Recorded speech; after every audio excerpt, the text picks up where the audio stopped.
Respond to this first, if you would. Listen to this piece of tape, and then we'll chat about it. I don't know whether he has earned the, the right to criticize somebody for not winning an election when I don't know how many elections he's won so far himself. Mr. Trump, that was Ron Paul talking about you. So who is the more electable presidential candidate, you or Ron Paul? Well, I've never run in an election, but I have employed thousands and thousands of people. I've made billions of dollars, which if I ever decided to run, which is a possibility, frankly, I would make lots of money for the American people. It's, one of those things. I was making a speech. I was getting these tremendous applause because I was talking about China ripping us off and OPEC ripping us off and lots of other people. Everybody likes to rip off the United States because we don't have leadership that sees that.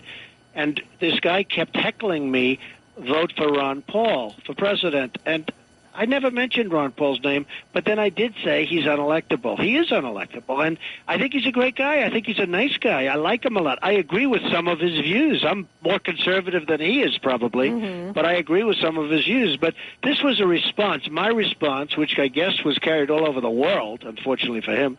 But my response was just that, he has zero chance of being elected. Well, you say that if you run and win, obviously you think you're electable. So you also say that you would return respect to the U.S. Where is the U.S. not respected, and how would you return respect? Well, the United States is not respected. We're not respected for our smarts. We're not respected for virtually anything anymore. I mean, those days are gone. You look at what's happening in China. We're rebuilding China with our money, with all the jobs that we're producing. The jobs that we're producing are being produced in China. We have an effective rate of unemployment of probably 19%, and it could be higher than that. They say 9%, but it's not 9%. It's much closer to 20%. And you look at China, they're up 36% from last year. They're going through the roof. And what they're doing is they're making all of our products. We don't make products anymore. You look at what's happening with OPEC, how they're ripping us off with the oil prices. These 12 guys sit around a table, and they set the price of oil. We're going to be at $100 a barrel soon. And after that, we're going to be at 150 and 200. And we have nobody to protect us and say, fellas, you better not do it. So, again, I like Ron Paul, and he's right. I've never been elected because I've never run an election. And maybe I wouldn't do well, and maybe I would. But I can tell you one thing. If I ever did get elected, this country would be respected again. Let's talk about the deficit. As it's structured, 66% of this thing is locked in, either interest on the debt or mandatory benefits such as Medicare. So spending cuts can actually only come from about 1/3 of the federal deficit, and a big part of that is the military. So how would Donald Trump shrink the federal deficit? Well, for one thing, I'm a big fan of the military. I'm a very hawkish person because I see what's going on in the world, and I see these deals being made with Russia where they're telling us what to make. This is the first time in the history of the country where another nation is telling us how many missiles we can have and what to do with respect to nuclear and all of the other things that other countries are trying to develop hand over fist. Yes, go ahead.